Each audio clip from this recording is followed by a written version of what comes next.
Salutations. It's impossible. Continue. That is incredible. That is absolutely incredible. I don't get it. It's fucking, they haven't. I'm picturing you just sitting there with a soundboard in front of you, and you're like just pressing dog noises. Pressing dog. That would be delicious. Anyway, sorry. Welcome to episode 236 of the H.A.M Radio Podcast. I am Matty. I have a host named Karak, of course. And then we have a couple co-hosts called the dogs. We do. Sorry, peeps. No, nothing to apologize for. See, that's why I started doing the podcast in the studio, because I'm avoiding the dogs at this point. Yeah, I'm making sure my dogs are at my garage door. My garage door was your dogs every time. Yeah, your garage door was ridiculously loud. Because I'm sitting on top of the garage door itself. So when it went up, it was like for like. Oh, you mean where your bedroom is like above that? I'm just directly above. So that's why like you hear it so intensely, and like in my case, I can feel it on my feet. It's every time I'm doing the podcast. Anyway, Karak, I cut off your introduction. By all means, go for it. Nah, it's just Karak with ACG. I hope we get through this one. All right, ladies and gentlemen, if you're new here, welcome. This is a weekly gaming podcast where we just round up the news, highlights of the week, what we're playing, your Patron questions. We talk about all of it. I have a Patreon. Karak has a Patreon.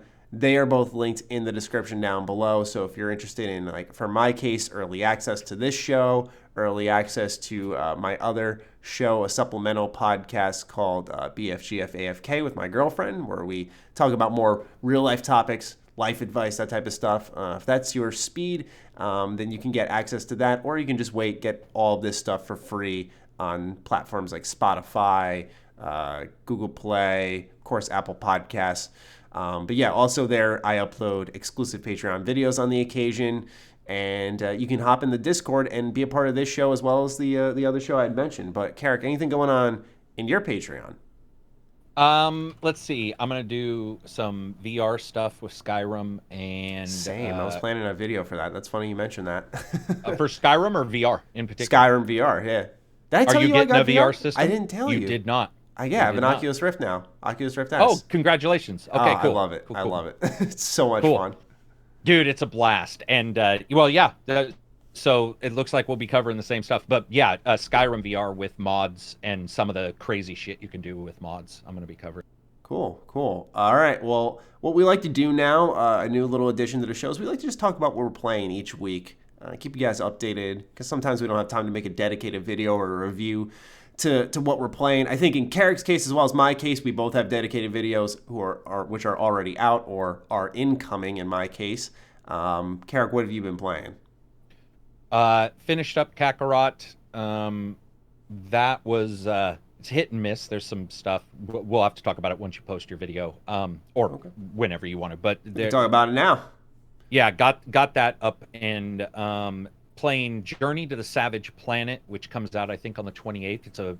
It's a weird looking co-op No Man's Sky.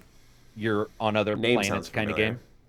Temtem, the one I was telling you guys about in the last podcast. Mm-hmm. I'm excited to check that out. This week, this next 2 weeks, there's not a huge number of like titles out. I've been trying to get a hold of the guys for Stranger's Wrath for the Switch, and have had zero response on that one. That was me with Kakarot. I tried 3 people. Yeah, I saw you say that your normal ones didn't respond. It was weird. They were late for sure, because there was only 3 days lead time. I want to make a quick shout out though. Dreamcast guy was hooking me up. He offered me an Xbox code. This was, I think, Thursday. He offered it to me Thursday morning. They had sent him an extra code, and he had sent it my way, nice of him. Which, yeah, really nice of him. I declined it because at that point I was like, look, man, just, if you're able to, give it to a fan or something, because my GameStop was really, I already paid for it, and Did he see your tweets? Yeah, he saw my tweet. He's like, hey man, like, that was really nice. Yeah, I was really, really nice. Like, go give him some love. It was really cool of him to do that. So you've been playing those games? Yeah, and I do want to sort of online with this, something I am dealing with right now that's not necessarily games, but I do want to talk about it. I did a PSA on my Twitter for influencers, YouTubers, to watch out with what you're clicking, because somebody who's been on my channel a couple times, Joker Tech, he puts PCs together, he got his YouTube channel hacked. So when I started talking to him, I started joining up with a ton of other people, and my DMs are full of people who've been hacked. And we both know that, you know, like you see the tweets about like my channel was stolen, they deleted it. But I got to admit, it was coming in sporadically. But when I started talking to other people and started getting DMs, like I have like over 200 DMs from people currently with hacked channels. And one of the things I have to say that was awesome and should happen with game reviews, Dreamcast guy, and all the people I've dealt with, all the people you've dealt with do this already. But one of the things I said in my tweet was not only watch what you're doing, but I think it's time that, like, especially with YouTube drama, like Dreamcast guy's a reviewer. You're a reviewer. I'm a reviewer. Skill Up's a reviewer. Whatever other people, we still all talk and will help each other out with codes and stuff like that. But it's still a fairly small group of people that do that. And what I was saying in the tweets is just like, I think it's about time people turn the drama off and worry about what matters, which is like entire channels are being deleted. Because like, who cares if you like a game somebody else dislikes? If somebody's channel's gone, I don't think any of us want that kind of censorship where like some company can come in and delete your channel. And I just was trying to throw it out there. It's like, I think now's the time where everybody comes together and sort of helps each other out. So it was a cool segue that Dreamcast guy was trying to help you out because, good point, dude, these guys have lost channels for fucking 2 months. 2 months, no channel income. That's huge. 800,000 subscribers gone. That's my channel right there. So gone. That's your channel right there. Gone for 2 months, and they still haven't fixed it. But these other YouTubers came forward and were like, I will contact my CSR I deal with at YouTube, which is what Total Biscuit did for me when I was being demonetized. And that's why I've always, if people have had issues, I'm like, okay, try this or try that. So I just think it's important. And also big, you know, anybody who's watching our channels who wants to make videos, watch your shit, man, because they are trying to make it appear like they are giving you game codes. That's the new thing. So they'll say, we've got a game we want you to check out. Click this link and sign up on our page or whatever. But what it's doing is it's stealing their credentials for Google. And because of how they're doing it, it skips two-factor authentication using SMS. Wow. It won't work if you have Google Authenticator, but they figured out a way around SMS. And so Joker didn't even know. He got the link, clicked it, no two-factor warning, no nothing, and he had full and the channel was hacked and has been deleted. So just a word of warning: watch what the fuck you're clicking. Yeah. If you're a creator. Sorry. No problem. Just wanted to get that out. Good awareness to be out there, or good awareness to have rather. Do be careful, folks, and as always, check who's sending the email. That's a big one. No shit. Yeah. Oh, because a lot of times, man, I've been seeing some really crafty ones, and I always, even if it's like confidential game code, like it looks like official as shit, I always click to see who sent it to me, because I've got some ones recently where I'm like, oof. You know, if I wasn't a little paranoid, Gmail, where you're just like, that Gmail doesn't look right. You know, yeah. If like you get an email that's apparently from a company, but someone's using like Yahoo, Gmail, or some site you've never heard of, hell no. Yeah, hell no. Do not click. Anyway, I've just been playing random games, kind of anticipating Kakarot. I know a lot of people knew I was really looking forward to this game, just because I'm a big Dragon Ball fan. And so I got about 5 hours in the game right now. I was working on impressions for today as we record this video for early access. I was working on impressions. I was telling Karak, it was good to go. I recorded 3.5 hours of the 5 I've played, and I was pretty excited to share just some early impressions. That's going to have to be delayed till Saturday. By the time this video is public, everyone will have already seen it. But yeah, it was because pretty much here's a game reviewer's worst nightmare. Okay. You record a gigantic bulk file against any good advice. Like, that's not what you're supposed to do. You should always just split up your files, 1 hour, 1 hour, 1 hour. Just always stop and start the recordings. It's just sometimes you get involved in the game and you just don't want to get up. And that's what happened to me. I just wanted to get rolling. The game stops a lot with cutscenes, which I liked, but, you want to just start playing the game. And so, I built up about 3.5 hours of just raw Kakarot footage. I'm like, yeah, perfect. I got everything I wanted to display when I script the video. And it turns out it recorded in, I don't know what the actual proper term is, but it was .ts, which is, according to Sony Vegas, a no-no. Because usually what happens when you drag and drop a smaller .ts file into this program is it will just put the audio in. And then there's fixes that let you get just the video but no audio. It's really weird, but it's just not super compatible with the software. And when you have a 3.5 hour, almost 50 gigabyte file, Sony Vegas just craps itself. So it couldn't import it. So I tried to go to After Effects for the first ever time and say, you know what? I'm going to try to learn real quick. All I need to do is just split some files. Couldn't even get that far, even though I knew how to do it. It was not clicking with my brain. I think partially because I was under pressure. So had to delay the video. But overall, when it comes to Kakarot, that's been the main game I've been really playing this week. I've been enjoying it. Outside of that, I started Golden Sun on my Game Boy. That's how I was just like, whatever, man. Wow, that's a unique one. Yeah, I had never played it. Over the summer, I got on this Game Boy Advance kick, and I was like, I really want to have one again. And when I got it, something else came out. I think Dragon Quest Builders 2 came out, and so did Marvel Ultimate Alliance 3, and then Astral Chain. So my attention continuously got dragged away, and the busy season in the fall picked up. I finally got a chance to start this game, and I'm really liking it. It's the perfect kind of offshoot game. It's just kind of a fun throwback because I'm toying with an idea, a video series idea for the channel this year. I don't want to talk about quite yet. I'll probably mention it on the Patreon or something, but it's one that would involve older games, and I think it's something that could be successful. So we'll see. But this is kind of the start of that, and also because I want to experience this game. So yeah, I haven't been playing a ton of different things. I've just honestly been biding my time for Kakarot because that's kind of like the start of the year. And for us, it's the first big launch. After that, it's just like you mentioned, some smaller games like Temtem and whatnot, and I'm not personally super interested in those games as it stands. So for me, Kakarot's like all right, this one's gotta last. But you know what stresses me out? I was just going to say it stresses me out because, like you were saying, you didn't get a code, and I don't know if they responded and said you were and then didn't, but no response, none. Okay, so in a weird way, I guess that's better. But one of the things that's rough is especially now, because we don't have a ton of releases, it can really suck. Like you said, you were sort of waiting on something, and you're sitting there going I'm ready. Even a no is better because, in fact, a no is incredibly advantageous. Versus no answer, or what's been happening lately, which is you bet, no code, and then 2 weeks after the game comes out, I'll email back and just say something along the lines of, hey, we didn't, meet up for this, blah, blah, blah. And they'll pretend like they never contacted me in the first place. You'd be like, that's so interesting. So yeah, I mean, I'm glad you found some other stuff to play at least. Yeah, I mean, the way I look at it is not even as a player thing. I just, the only time, because my friends were asking me, funny enough, they're like, did you get a Kakarot code? And I was just like, well, I emailed 3 different people at this point, and I'd heard back from none of them.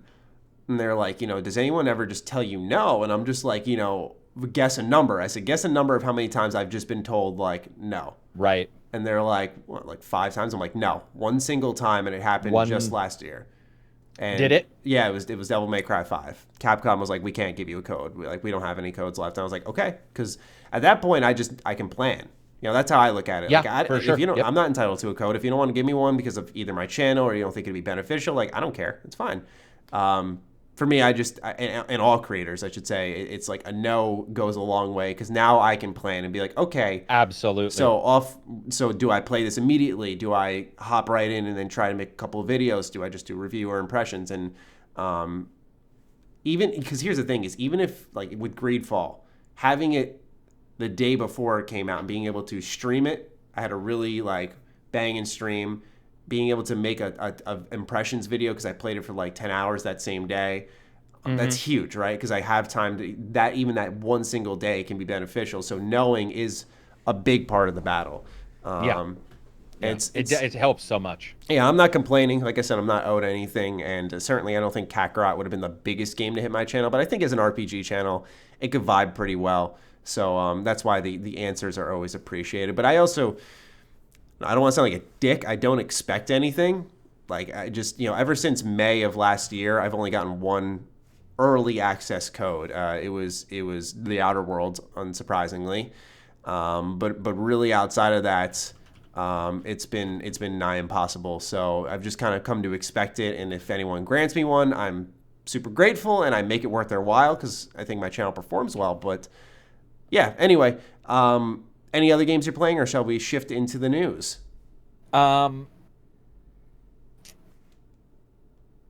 Nope, that's it. All right, cool. Then let's move on. We're going to talk about some game delays. There were a substantial amount of delays, all of them really big titles. I'm going to run down the list. We'll talk about our feelings for each of them. So it started off with Final Fantasy VII Remake announcing a 1-month delay from March 3rd to April 10th. On top of that, Cyberpunk, because originally I should say that the concern was, okay, March is a little free, but now we have Cyberpunk and Final Fantasy on top of each other. Furthermore, Square Enix, I guess, was doing like a company-wide delay because they also delayed Avengers from May until September 4th, 2020. And it seems like maybe they knew a little bit about what was happening with Cyberpunk. You'd at least imagine, because Cyberpunk then got delayed shortly after, from its April launch date to September 17th, 2020. So a substantial setback for that game. Unsurprisingly so, quite honestly. And we'll get into it in a little bit, but me and Karak had said on the podcast for a while that something about the second showing of the game seemed very A, guarded, unlike the first one, and B, it didn't seem as impressive. It was still hype, but it didn't seem as impressive. Last delay was Iron Man VR was moved back to May 15th. So you got to imagine that was a little bit of planning on Marvel's part, because originally Avengers was that May game. Now Iron Man VR gets some space of its own. And, PSVR is, while it's not the best headset, it is the most popular VR headset. So that game having some room to breathe actually is very beneficial, I think, to that platform. So what do you think overall of these delays?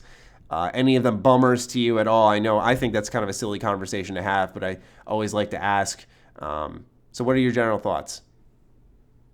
Yeah, I mean, you only get the one time to release the game. So I think with Cyberpunk, I'm totally fine with it. Iron Man got delayed, which does suck because that was going to be, PSVR's sort of, there was some special stuff supposedly going on with that game. I was actually, or am still interested in covering it.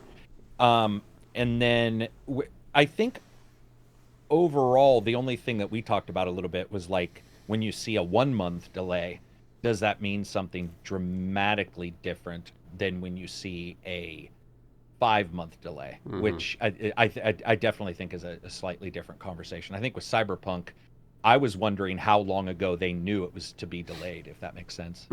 To me, that it'd be sort of interesting to be a fly on the wall. Like, was it 2 or 3 months ago? We've talked about another game prior to this. I'm not going to say it, but there's another game where you knew that they wanted to delay it for a while, and then it finally gets announced. I wonder if that same thing happened here.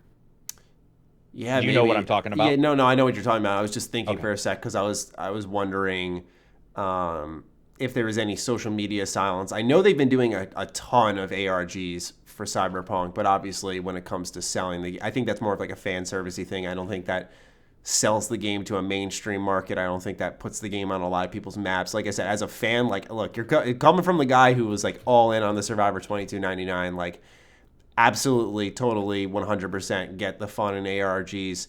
But I don't think that helps market the game. So ultimately, there was no new trailers, maybe a concept art or two. But they were kind of quiet. But then again, I didn't think much on it because I feel like nowadays the thing is that these companies keep their heads down until about 2 months before there's not enough time to ask really important questions about games and just get the game out, right? Just like go full hype before anyone can go, but wait, what's that? And the game's out before you know it. That's how I've noticed it. They just up the ante. Like, you have a features trailer, like Ubisoft's kind of known for this, by the way, like a features trailer, a launch trailer, a cinematic trailer. Like, it's like just trailer, like tons of assets just drop in that last month. And like I said, I think it leads to less questions being asked because there's not enough time to even get into touch with someone. That's at least what I expected with Cyberpunk. I mean, it just seems like a long time. But I guess it's also a good time frame. I did see somebody on Twitter who said something like, I wish they had delayed it one more month. Then it would just be a next generation title. And I'm like, just wait a month. Like, yeah. To me, they're being made for these I didn't current see that, but systems yeah, and all I that. would Yeah, agree. I thought it was a little bit of a weird comment, but to me, it does free up Final Fantasy, which is not well. I don't know how much overlap. There's going to be some for sure. I don't know how much overlap between those two it was going to be, but it was going to be a busy month. So I was gonna say, separating it yeah, all the way out there is good. Even if it's not an overlap for everyone, selfishly, I'd sit here and be like, there'd be an overlap in my time. Right. When you got a huge game like Final Fantasy VII and a huge game like Cyberpunk, at least those games can breathe, because I'm a big believer in palate cleansing and stuff, and when you're just hopping from one gargantuan AAA monster to another, and they're two totally, they're both RPGs, but they're two totally different games. I think sometimes it can be a little more. I don't feel like I have trouble with it, but I feel like you can sometimes lose perspective, or you can quickly compare, because these are the two big things at the moment.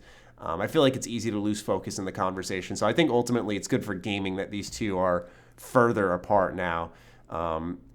Bad news for Avengers, though, however, because it's it's only a week and a half before. Oh shit! Yeah, the Avengers got delayed to September 4th, 2020, just a mere 13 days before Cyberpunk. So, okay, yeah. I mean, at least 13. At least it's before. I actually think so. You know how a lot of people don't have the best impulse control anyway. I can see that helping them, helping Square with this delay, because they're like, okay, well, we have 13 days to release this and drum up our own excitement, get reviewers to review it before Cyberpunk.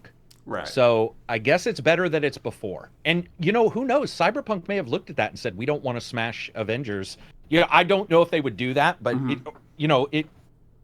that's an interesting time frame. I didn't even remember that. Yeah. I mean, I feel like, because people, here's the thing is, I will be the first to admit, I was at first like, oh man, March, we actually have a little bit of time to breathe now. But I think what we're going to realize is, given that it's the end of a console generation, we're going to have new systems that, while everyone's a little relieved now that we only know we got Cyberpunk and Avengers in September, that I think things will pick up, and what you're going to start to see is, just like this past year and years before, you're going to start to see there's going to be a big game between Avengers and Cyberpunk. You can bet on that. I got a really good feeling about that one. That's not like a big brain call, right? That's, I think it's pretty apparent. There's just not a lull around that time, and especially when you're pushing new hardware, there's going to be tons of games. So just like I bring that up because I want people to save their money accordingly. It may look right now like the conversation has sort of shifted, like time is free in April, and we can have just these two games in September, but you don't know what will appeal to you in the beginning of October even. So save your money accordingly. All right.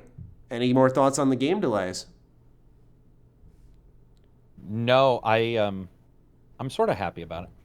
Yeah. Long run. I don't think delays are bad. I used to get bummed out about them when I was younger, but at this point, I view it as cool, more time for something else. I think there's so much good stuff going on in the industry that, for me, I look at it and go, now I can play Persona 5 The Royal, right? I wanted to play it, but I was a little unsure because I know it's adding a huge amount of new content to the game. I've been covering it on the channel, but at the end of the day, I have played Persona 5 before, right? So, could I backburn that one? That was the original thought. Now that Cyberpunk's gone, and I was going to originally balance that with Final Fantasy, I can now confidently put in Persona 5 and be like, okay, cool.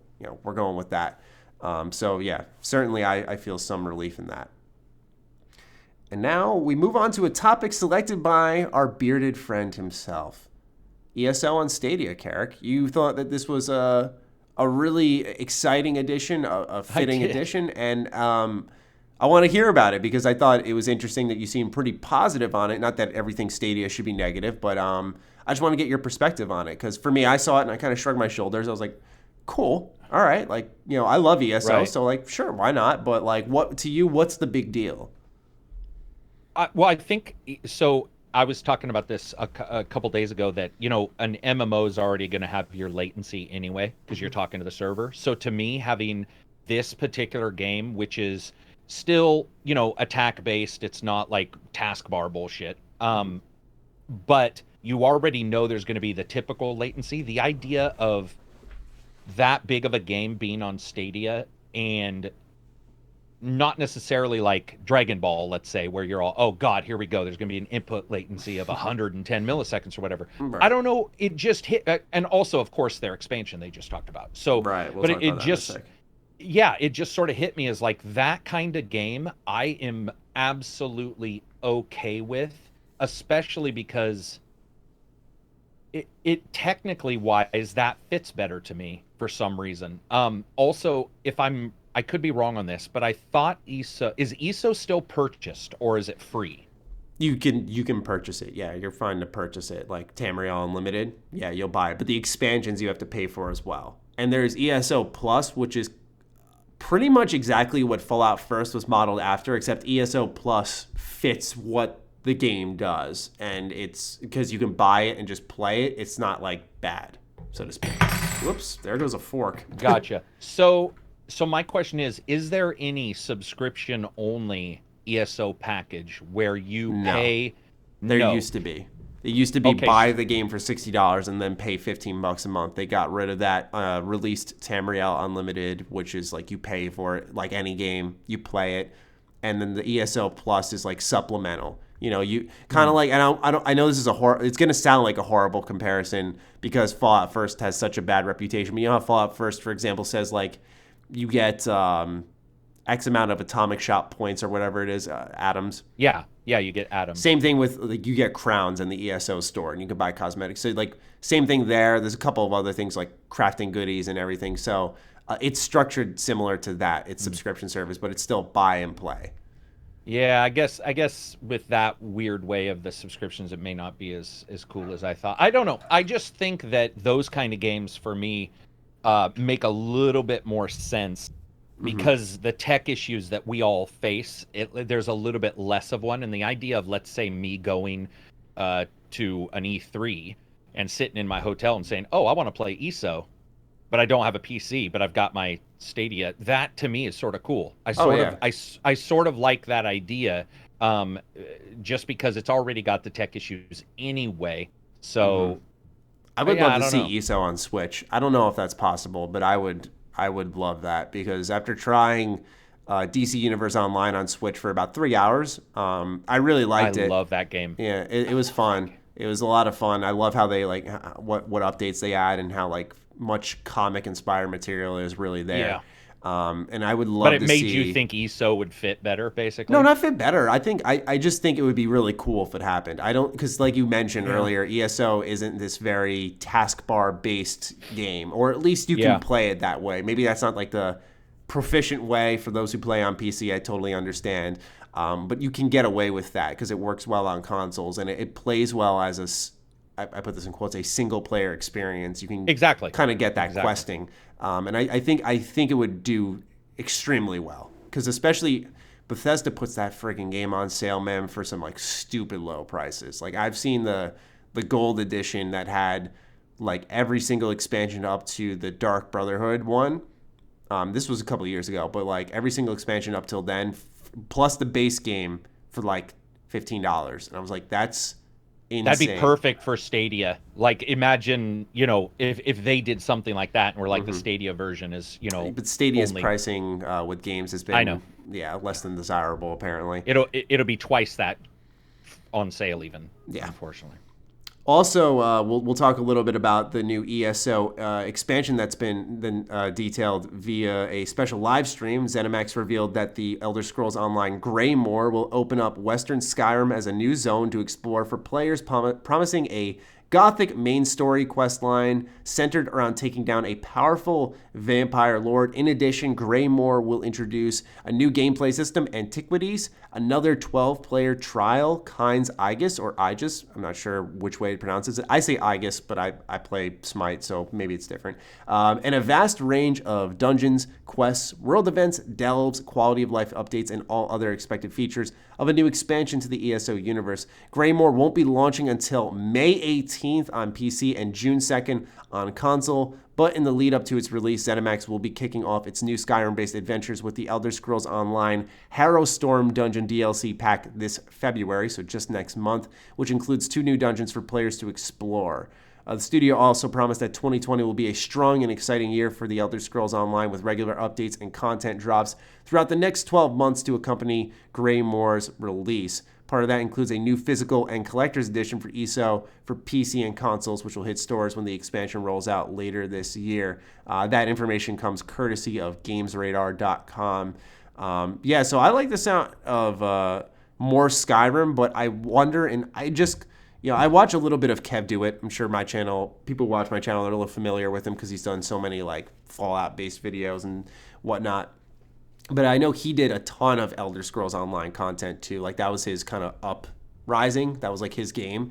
And I remember watching his video, and he mentioned how apparently people were saying ESO in 2019 like wasn't very good. I don't know specifics, but I'm wondering if that's why Skyrim kind of became the choice to... The choice. Yeah, to move back there. But still, it sounds great. I really like the Dawnguard DLC for Skyrim, so to me, anything vampire-related in the Elder Scrolls universe kind of catches my interest a little easier. How do you feel about it? Yeah, I'm actually excited for the expansion. One of the questions I had, though, is when expansions come to ESO. And I asked one of the players, but he didn't... I don't know if he doesn't know or if he was explaining it wrong. Can you walk to the new locations, or do you have to teleport, ride a horse, get in a carriage, get in a boat? I'm trying to think, because it's been a while since I played a new expansion at launch. I was offered to play the latest one. Not the latest one. One of the latest ones that had to do with the Khajiits. Forgetting the name of it Elsewhere? now. I think. Yes. I think it's Elsewhere. Yeah, I was offered by Bethesda to play that. I politely declined, telling them, I want to, but I just didn't have the time to. Fortunately, this year my schedule's freeing up a lot more, so I'll be able to do more reviews and stuff, which I'm looking forward to. But at the time, I was not able to. And so, where was I going with this? Oh, yeah. The last time I played an expansion at launch was the Dark Brotherhood one, and I recall having to teleport, I believe, because you had to go to the Gold Coast, and that was like a whole new part of the world. It wasn't like, I guess, interconnected like an open world. Like I had to get there somehow, and I think you had to open up like a world map or something. My memory's a little foggy because I'm sure I might even be wrong on the years. I think it's been 3.5 years since I had played that, because I think that was 2016. But yeah, that was a while ago. It was one of my favorite videos I made too, but I don't remember exactly how I got there. Okay. Yeah. I wish I could be more help, Karak. I apologize. No, that was it. I just wanted to know how it all fit, how those expansions fit together. Because like a WoW expansion, a lot of times, it's like a new location, a new land. But I like them when they're organic like that. I'm pretty sure they're separate, because they're often going to different parts of Tamriel. Like when you went to Morrowind, continents, right? Yeah, when you went to Morrowind, you didn't just like walk there. You had to hop on the boat. I think that was actually the latest one I played. Yeah, so I think you have to like do something specific to get there. It's not just like a boom, you're there. I thought the expansion. I looked at the expansion. I thought it looked good. Yeah, man. They always do a really good job with that game since Tamriel Unlimited. I really haven't had any complaints. I know that I think it was someone in our Discord said that they played like the Clockwork City DLC or something like that. And that was one of their very first after Tamriel Unlimited. And they were like, man, it was Camelworks. That's who it was, not one of the Discord patrons. It was Camelworks. Oh, gotcha. Yeah, and he said, he was like, it was really boring. But I think he said he started to end up liking it later on as he put more time into it. So, to each their own. All right. Now we got to go on the other side of the spectrum, Karak. We were a little too positive there. We got to talk about Smash. Oh, okay, yeah, I don't. I don't know even what's going on there. I just saw you okay. guys or your Discord talking about it. Yeah, so let's discuss the newest addition to Smash Brothers Ultimate in the final fighter announced for the first fighter pass. There's a second fighter pass. It's going to be 6 new fighters next year. According to Sakurai, all 6 fighters have already been chosen. That means that like if a new character pops up in the middle of next year, highly doubtful that will be included in the game. Anyway, the newest addition to Smash is Byleth, who is the main character from Fire Emblem Three Houses. A lot of people threw a shitstorm for 2 reasons. Number one was apparently there was a promise made by Sakurai that there would only be third-party characters in this fighter pass. So everyone expected like new IP, and it lived up to that. You had Joker, you had Banjo-Kazooie, like, you know, you had Hero from Dragon Quest. You know, you had a number of brand new characters entering it from third parties. And so then when Byleth came in, a lot of people were like really, really ticked off because not only that, Smash does, I don't even want to call it have an issue. They just have a lot of Fire Emblem representation, like a lot. You have Roy, you have Marth, you have Lucina, you have Chrom, you know, the list goes on. Corrin and so on. So there's a ton of Fire Emblem representation, and there's a new Fire Emblem character, or as you've probably heard, a new sword character. That's the thing, a new sword character. Same thing happened kind of with Hero, like, oh, he's a sword character. There's this thing about, like, for me, I like sword characters because I'm a Link main, so I'm like, yeah, please give me more. But a lot of people were really caught off guard with Byleth. I understand, but at the same time, my perspective of this addition to the roster is that when we take a top-down look at the roster, when everything's said and done, and you look at every single fighter that was included in this game, Byleth had to be there. He had to be there because this was the newest inclusion, one of Nintendo's most popular franchises, insanely popular game. Like, I don't play the game. I don't really follow many people who play the game, and it still somehow ends up on my timeline constantly in my subscription boxes. It's a great game. I want to play it. I like the Fire Emblem series, but I think when we take like a snapshot view of the roster when it's all said and done, Byleth is the right inclusion. I just think people had hopes that it'd be something else, and this does likely explain why the Smash reveal did not happen at the Game Awards, because I think people would have really, really been tremendously upset if this was like the big Smash reveal. I think also Nintendo sort of hurt themselves in the sense of letting the rumors run rampant for far too long. That's always damaging no matter what situation goes on. And part of that is in the consumer's control. You have to have self-control. But at the end of the day, it went on for a while, man. Like, people were speculating Dante, Sora, Danganronpa even. Like, it was crazy. It was just all over the place. So now, Karak, with that information, I pass it off to you. How do you feel about the inclusion of Byleth? Do you think people are overreacting? Where do you stand on this situation? I mean, I'm assuming because it's like really popular right now. So that game, right? I mean, Fire Emblem's, yeah. I mean, it's newer than a lot of the others. So it came out in August. It sort of makes sense. Yeah, to me, it sort of makes sense that they would try to hinge on it. Yeah, I don't know. Yeah, I agree. I think it's just I haven't seen the direct quote, so that's why I'm putting it in quotes, but like the broken promise of it's going to be only third-party characters, and then they include Byleth. I can understand being frustrated with that, because then those are misled expectations. You were told one thing. What's third-party to them mean? Not Nintendo. Not Nintendo. Yeah. Okay. By not Nintendo, I mean like not, that Mario, Zelda, that like all the flagship IP that, Metroid that we've come to know from, because no one has an issue with that. I think these types of announcements of characters are more exciting. They're more exciting to people, I think, when it's leading up to the game. Yeah, right. To see what new Nintendo characters are going to be included. Third-party inclusion, I think, is more exciting as DLC because it's just a crapshoot. There's so many options. They've included so much, and there still could be so much more. But like I said, I stand by the fact that I think at the end of the day, we're going to look at the Nintendo family, the Smash Brothers family, the whole roster of characters and go, wow, I think that's what's going to happen because like Byleth just makes sense. It's going to be cool to have him there or her there, depending on which way you pick it. When the game's completely done with its support. Is Master Chief in it? No, that was my guess. I was like, yo, give me Master Chief. Well, yeah, well, and because Microsoft just said something yesterday, I think. I think he'll be added. I think that's an E3 thing, though. I definitely think that's an E3 thing. Yeah, because like Microsoft was like, oh, we're trying to work on something with Nintendo or whatever, and it would blow people's, and admittedly, some people would be pissed, but it would blow people's mind if they were like, yeah, here's a Microsoft, character, because it's not really giving up Halo to Nintendo. It's just adding in a little bit of coolness. Oh, dude, look, if you want to get people ready for Halo freaking Infinite and you want to put them in Smash. Put them in Smash, man. Like, that's what I'm saying. Like, I know they don't cross over, but, like, if you want to get, like, he's in Smash and, like, get that type of conversation going, like, yeah, Master Chief would do it, I think. I know Doom Marine was one that was rumored for a long, long time. I think the delay probably set that back a little bit.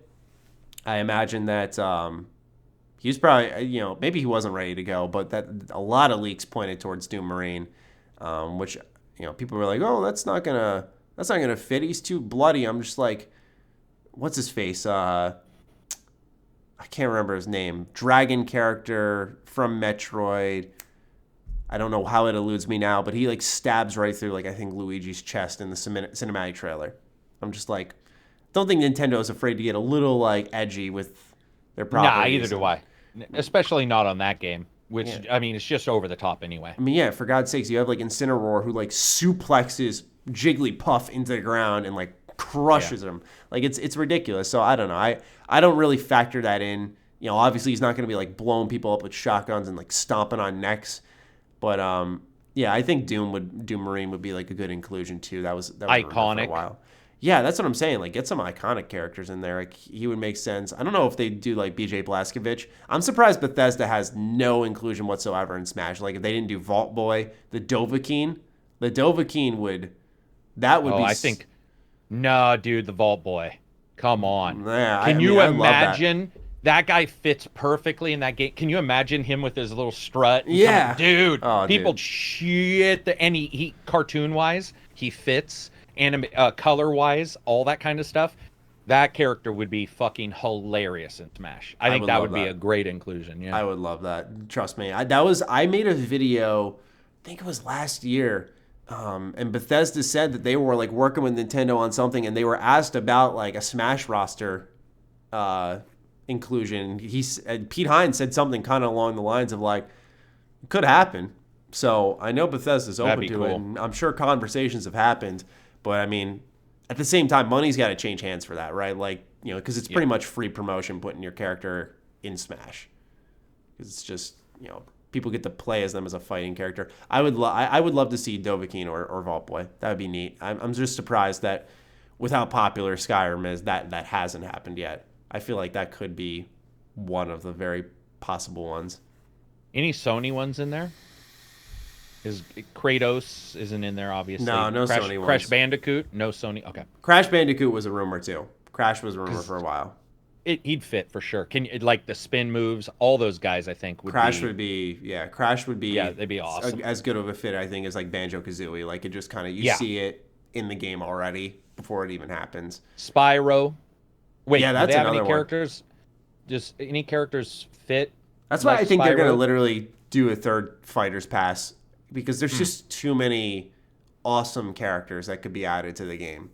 And, I mean, I know Sakurai said, like, it's his mission to keep going with this game because of, who's the gentleman from Nintendo who passed away? Miyamoto, I think? No, it wasn't? No, it wasn't Miyamoto. It was the main dude. The main dude.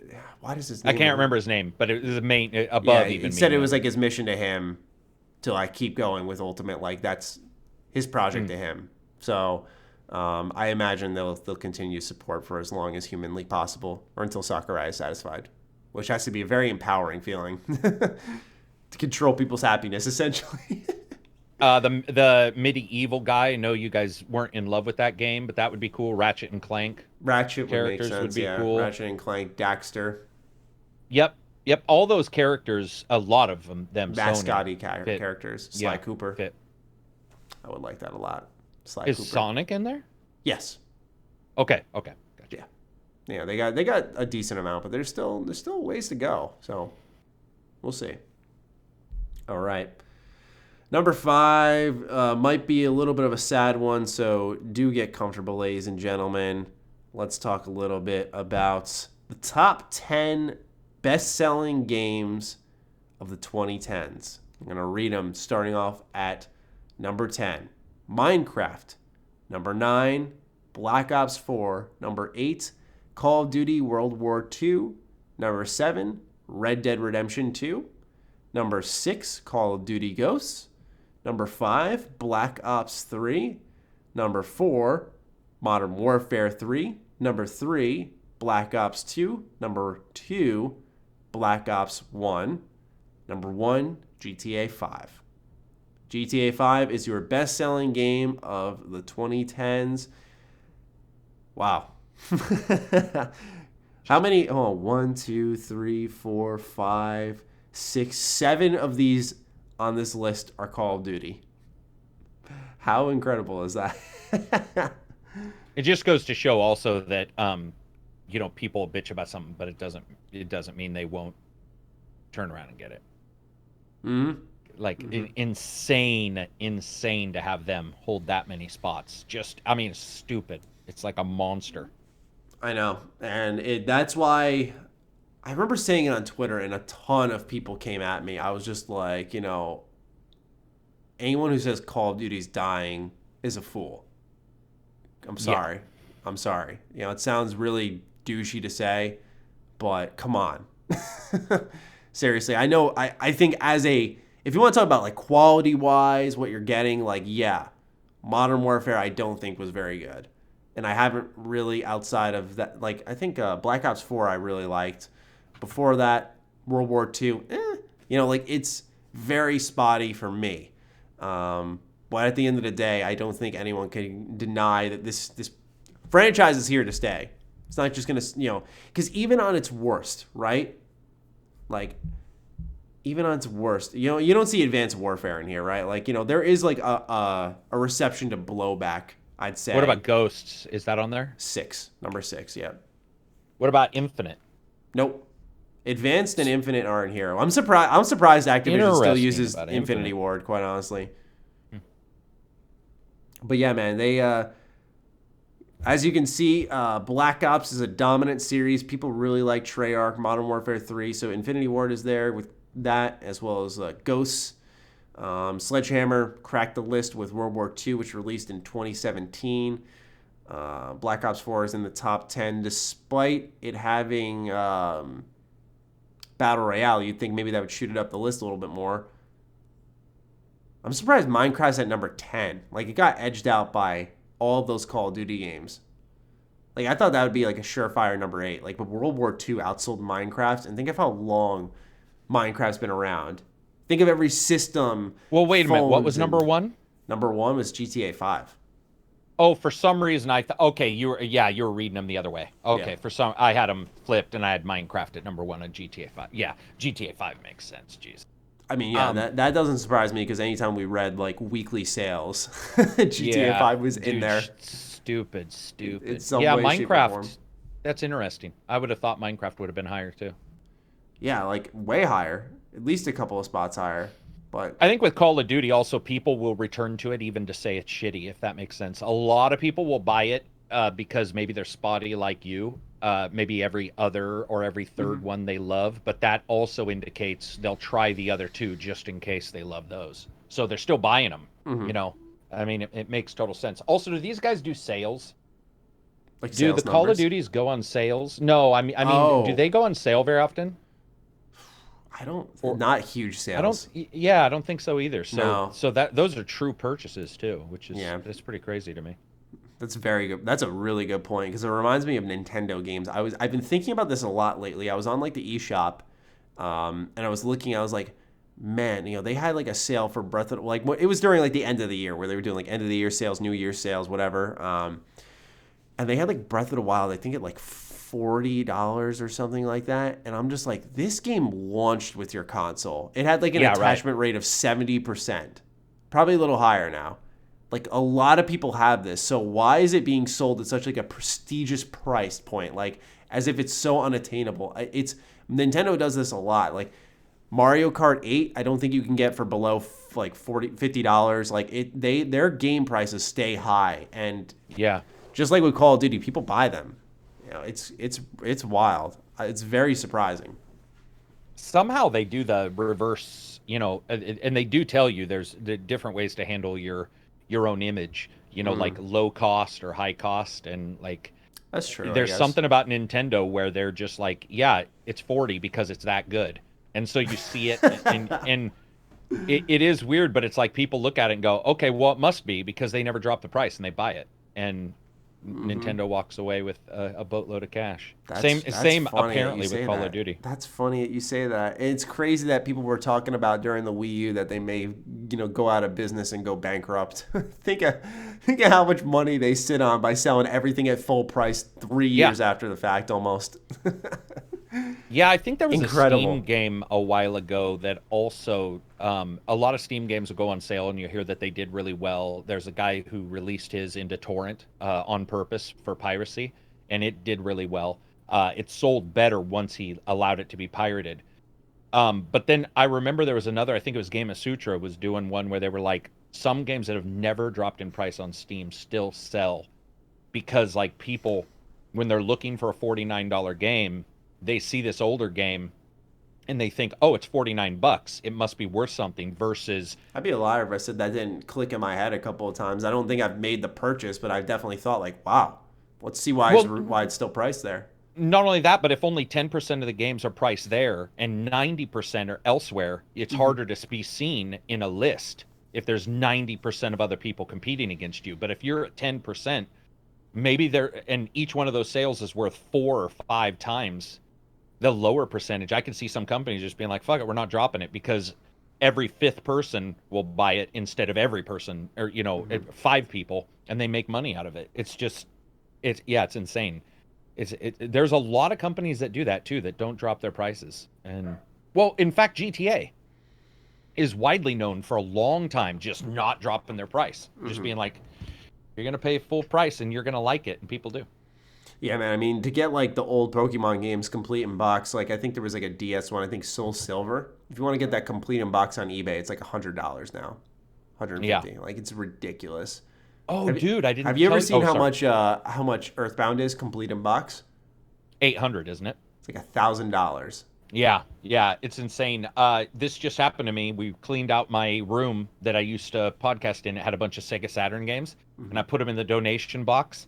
And right before they got taken away, I was like, hey, we should probably check online to see what some of those games are worth. Fuck.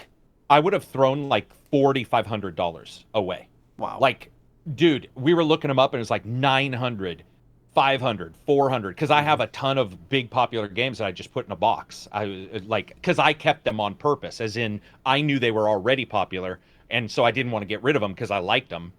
And then over time, and we were looking them up just going like, oh my God, some of these games go for extraordinary amounts of money. It's a great feeling. I had a moment like that, not as high priced. I was trading a card with someone. When I bought this card, it was $7.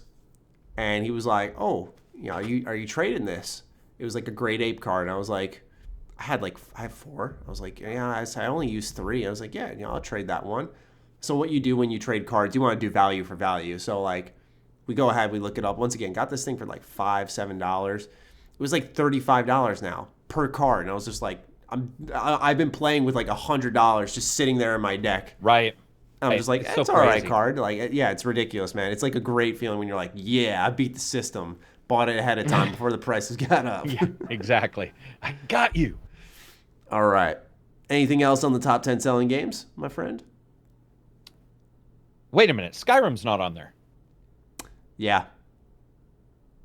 And nothing Nintendo based is on there either.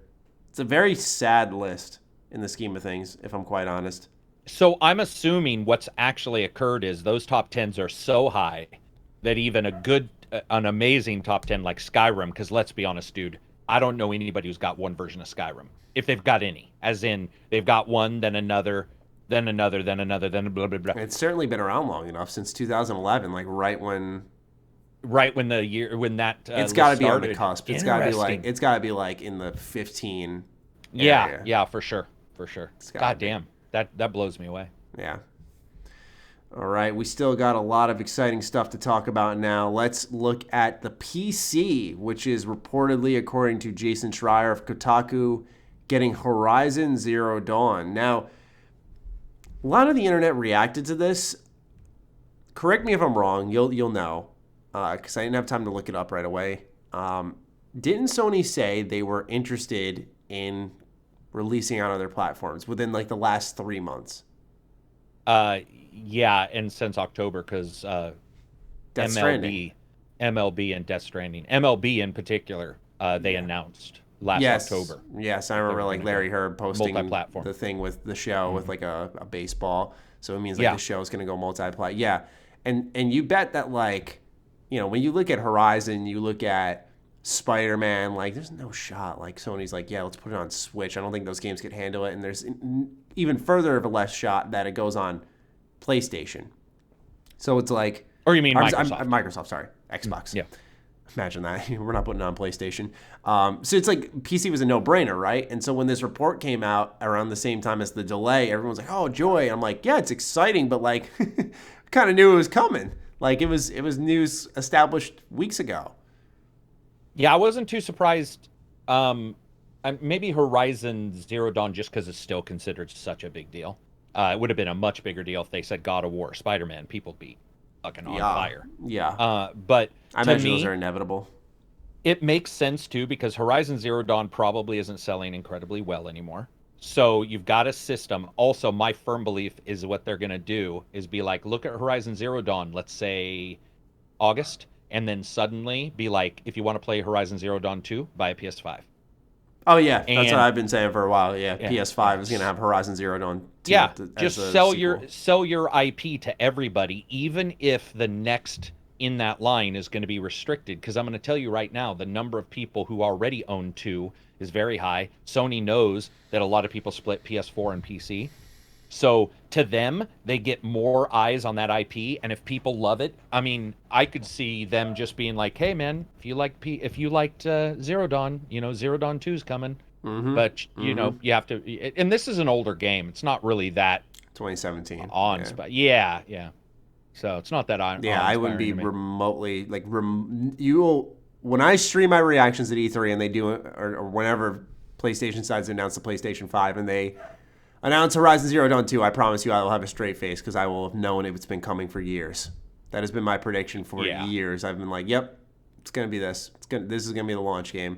That or Killzone, man. I feel like the Horizon makes way more sense, but, you know, Sony doesn't have any first-person shooters, so you got to consider that, I guess, a little bit. Or you just double duty Guerrilla Games and have them do both. Yeah, right. Yeah. And Guerrilla Games CEO became became one of the leaders at Sony last week. Yeah, he took Sean Hayden's. Did he take Layden's spot? Yeah, he took his spot. So I think his name's Holst.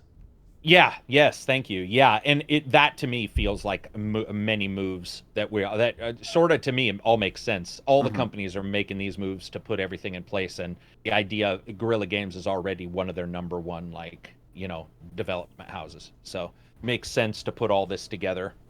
Yeah. So. Also, now you know that the main guy has a love for Killzone because he made the fucking thing. Mm-hmm. So he's running Sony. True. It's like. It's not that surprising for him to be like, hey, you know, Horizon Zero Dawn 2 needs money. Let's make sure it's got it. You know, you don't have to worry about getting funding for shit. Yeah. Pretty immediate impact if that was his move, but I imagine that was in place for a while. Mind you, these are just reports. It's coming from Jason Schreier, who is pretty accurate, so we do trust most of what comes from him. But, it's only a matter of time, I imagine, before the official announcement from Sony that this will be on your PCs ready to play. And with that, we hop into Patron Questions, the best part of the show, where we just wind down and read the crazy stuff that you have to say. Let me bring it up on my phone because as we continue with this new layout for our podcast. I cannot bring up the Discord here as we record. All right, here we go. Let's begin with Isu Risu. After hearing about the recent news about Microsoft pulling off the best move in recent years by allowing gamers to play where they want, and Sony testing the waters with Horizon Zero Dawn by bringing it to PC, I seem to come to a realization. Based on my interactions with people online, I've come to understand that the people just want companies to be anti-consumer. Microsoft allowing gamers to play wherever they want in the Microsoft ecosystem doesn't hurt them at all. It will only bring in more software sales. If Sony were to start releasing first-party exclusives on PC, say a year or so later after the game had already sold all it's really going to sell them, then I find it very hard to believe it would hurt them in the slightest to give those games a second life on PC. I seriously doubt that Bloodborne, Horizon Zero Dawn, God of War, Spider-Man, Uncharted, and The Last of Us 1 is rolling in cash. People just seem to hate games. What do you think of Isu's take? They obviously sell exclusivity as being a big deal, but I do believe that they're seeing the writing on the wall too. Mm-hmm.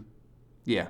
So I sort of agree. I think it'll take a long while for them to sort of switch over, and I don't think it'll be everything like Microsoft, but I think it's also really dumb to assume that they're not going to try to leverage it in whatever way they possibly can. And services are a big deal, and they've especially Sony has been really behind Microsoft when it comes to services, where they've been ahead of Microsoft when it comes to exclusives. So I can see them not wanting to do it, but to me, I do feel the same way that sometimes people just don't seem to like games. And I talked about this. I think people lose focus almost.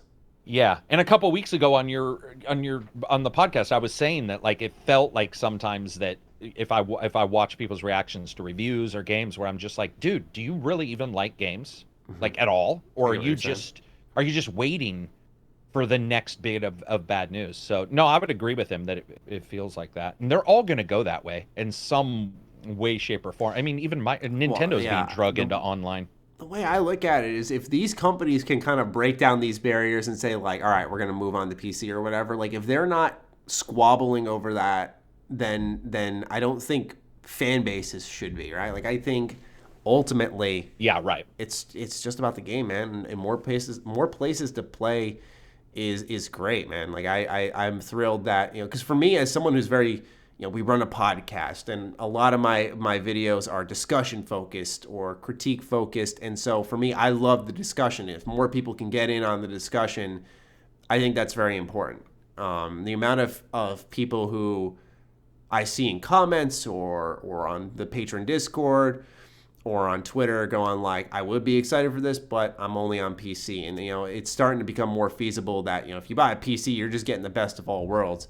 But there's still like that nuance to every system, right? Like the Switch now has a little bit of fun with Microsoft, so you might see more of that in the future. And you got the portability factor, so maybe like that's pretty good, where PC can run these games at insane frame rates. They look really good. So if you get Spider-Man PS4, which already looked great on a base PS4, maybe now one thing that's gone, or how like it had those black borders, kind of get rid of those, full screen, that type of stuff.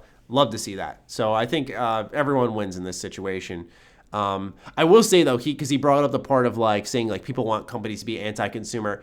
That's something that a couple people threw my way, because I made a discussion video saying, and we talked about this on the podcast last week, how I thought Microsoft kind of hurt themselves a little bit by saying like, you don't really need to essentially buy the Series X day and date. You can just go ahead and stay within the ecosystem. We want to make sure people who recently invested are benefiting from said investment, which is very good. Like I said, like in my video, I said this, it's very good for the consumer. But I don't think Microsoft is successfully going to entice people to buy into their new console by saying, hey, you can play Halo Infinite, Fable 4 on your Xbox One.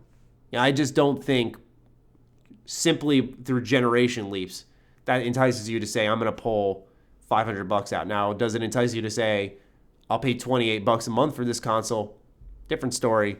But it's just funny he brought that up, because a lot of people have reacted that way.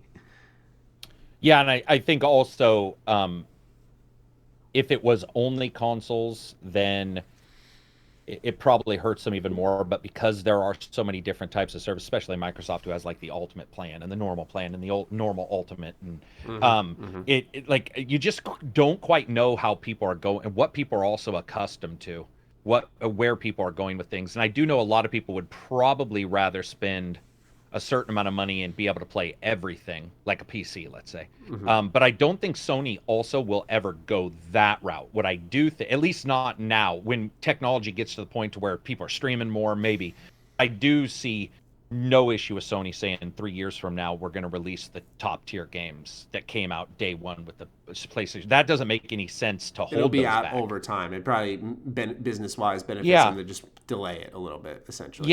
Yeah, and also removes port worries and all that shit, because one of the things I brought up about Horizon Zero Dawn in particular is that it was pushing the PS4 to the breaking point. And if you look at Steam surveys, the top video card at that time was only a 970 at PCs.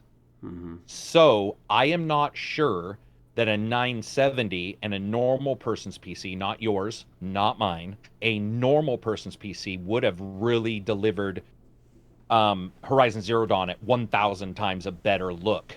Interesting stuff. Now though, we've jumped up an entire generation. 1060s are the normal and 1070s, and now you can deliver a Horizon Zero Dawn looking much better on PC. You're like, and so to me, it makes perfect sense to say, hey, you know what? We're going to push this console for this particular amount of time.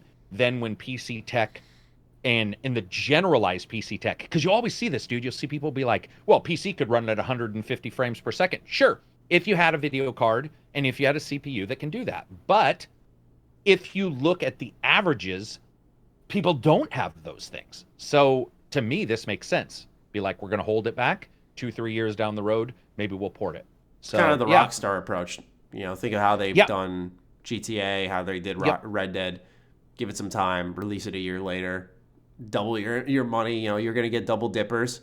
And then, like you said, the tech kind of catches up at least a little bit more. Probably the odds are more in your favor. More. Yeah. So, yeah definitely. Because people have time to prepare. I've had friends plenty of times go, I'm buying this part for this game. Very much so, yeah. And a lot of GPUs carry the games now. You'll see a GPU, it'll be like, for $400, get this GPU, and we're going to give you 3 games or whatever. And to a lot of people, that can That's huge, pay off too. Yeah. And they're like current games. That's always the surprising factor. They're like, I know. You can get. I remember when I bought mine. This is how long ago it was. When I bought my first PC, they were like, you know, with your graphics card, you get Just Cause 2 for free. I was like, okay. Oh, speaking of that, one of the things I asked in our podcast, we were trying to figure out if AMD and NVIDIA are releasing new video cards this year, because I could see Cyberpunk saying, you know what, we're going to wait. The new video cards will hit. Like, will you buy a MSI 20 or whatever the new one is, 3080, and suddenly it's got Cyberpunk in it? Because, like, you know, like, we have no clue, like, what some of this stuff will have. Because those pack-ins for a lot of video cards are brand new. Like you said, the games are, not always, but there are some that are brand new. Which I remember with Watch Dogs, there was one, like, pretty close to its release date that was like, hey, buy this and you get Watch Dogs. And I was like, wow. It's like, not a bad deal. Yeah. Not a bad deal. All right, Grimberlade's got a couple of questions for us. He says, I listened to a recent interview with Hugo Martin, executive producer on Doom Eternal, and I thought it was interesting that the things they prioritized in making the game. He specifically mentioned that they went back and watched all of the negative and middling reviews of Doom 2016 for feedback on what they could do. The issues he mentioned had a lot of overlap with things that Matty mentioned as negatives in his reviews, such as repetitive third act, nothing to do in between battle arenas, etc. Wow, okay, that definitely gets me a little more excited about Doom because I know about it. I have 2 questions based on this setup. 1, what improvements do you want to see in Doom Eternal from 2016? And 2, what would it take for you to see? Oh, I'm sorry, us. I think there's a typo. What would it take for us to see more developers outwardly addressing flaws in their games like this? One more question. What would it take, or rather, how long until console manufacturers embrace modding at a systemic level? Basically, when will they provide core.api to help devs implement modding? I think this could be a real game-changing feature if implemented in next-gen consoles, perhaps halfway through the generation. So let's begin with question 1.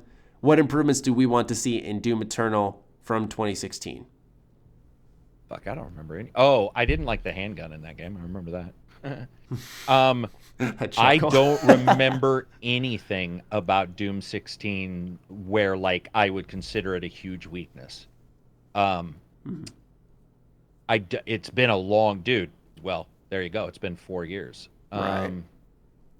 Man, dude, I don't remember. Not that it didn't have any. I'm just saying I never returned to it. So I didn't even return to the VR. I played the VR version for a little bit.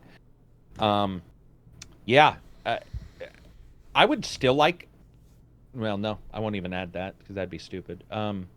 Yeah, I can't remember any negatives that like. That's good. I mean, you said there was something. I don't even remember the end being a little bit repetitive. So, like, if they fix for that, me, that'd be great. it was the ending stretched on a little too long. I think the third act went on a little too long. I think the game could have wrapped up quicker because we had this talk before many times. In fact, to the point where our audience is probably gonna be like, but we talked about how I thought the game went on a little too long. You thought it was at just the right length.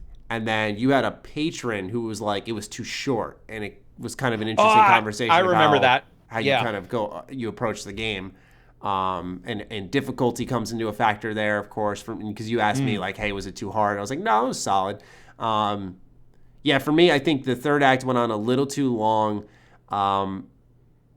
I think it was a little, and we talked about this with Medieval last week. I think it was a little too true to its old school roots in the sense of in between battles. It was just like there was no exploration. It relied a little too much on like being excited about collecting armor and like little like Doom dolls and stuff. I think they had to add a little in between. And with the world being much more expansive in Eternal, I imagine inherently in the design of that type of game, you have to realize like, okay, we have to have point A to point B stuff. And I'm not like Mr. I always got to be doing things. I like my moments of just calmness, especially in a game like Doom, in Rage 2. You know, people really don't like that. And I don't know if they think on the other side what it's like when it's like go, go, go. Because then you get Far Cry 5, you get Far Cry New Dawn, where everything's so far up your ass, it's coming out your mouth. And I personally get sick of that. So I don't know how I feel about nothing to do entirely between battle arenas. If there's more exploration where you're discovering lore, and then you know they pace it out with different things like that, lore, collectibles, upgrades, those tinkering with your equipment, that type of stuff. Yeah, that's a little more exciting.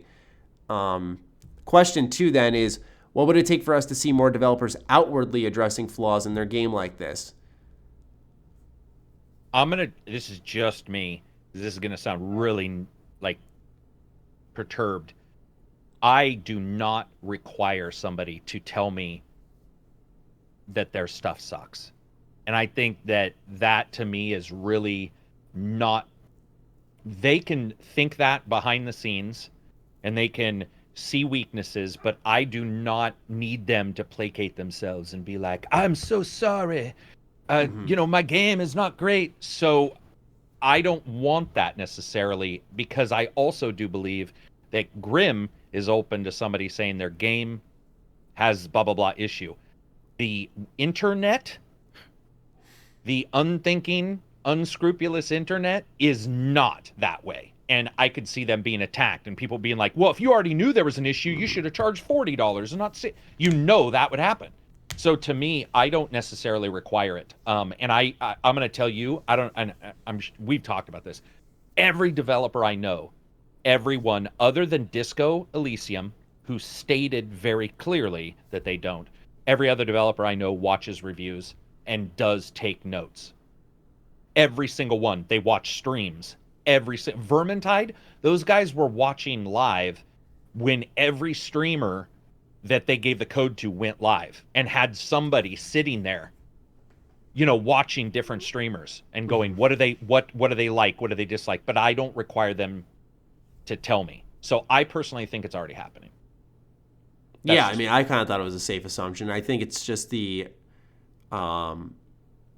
addressing of it, like openly discussing it. And I kind of get that, because, you know, it's like almost a look behind the curtains. I kind of view it as like, you know, when you learn a little bit about, it's going to sound a little off the walls, but I'll explain in a second. When you you have a wrestler, right? Like a wrestler in like the WWE or AEW or whatever, and they're a character, and you sort of peek behind the curtains and you learn, behind, in this case, the business speak, our product is great, here's why you should buy it. You look behind the curtains and you learn a little bit about what they really feel, how they approach development, because I think those types of conversations are important. Like you said, I agree, you don't need to go on stage and just be like, oh, I'm sorry, it's bad. But I think having a discussion about it is good for people who want to develop games, and also people like us who critique games, to see how developers go through their creative process, where they have like an idea in the pipeline they think is good, and when it comes out and it's in the hands of the public, how do you respond to it not being as good? Do you wait to the next game? Do you patch it? How do you identify when something's like alert, like,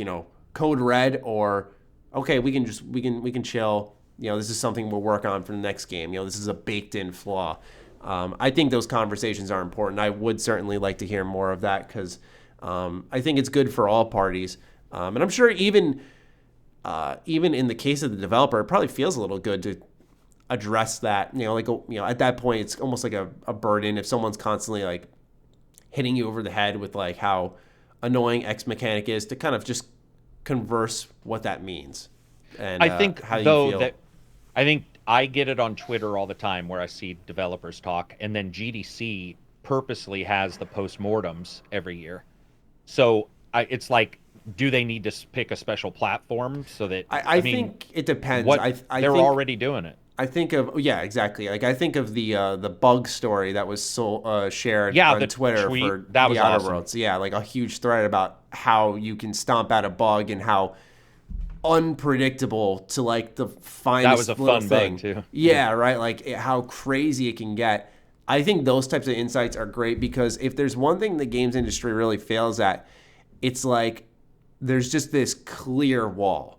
Like I couldn't tell you, for example, when I was talking earlier in the very beginning of the show about getting game review codes, I wasn't complaining, but like I don't know what's going on in that studio. Is it chaos? Is someone just chilling with their feet up on their desk because it's like, Right. the developers are just crunching down, and have all emails been answered? Like, what is it like? I don't know. And that's the thing, is I would like to know more. We see like documentaries now more often, developers talking specifically about mechanics and the creation of the game and certain emotions. But when it comes to actually like that, the final hours, like what is that like? I would appreciate more conversations like that.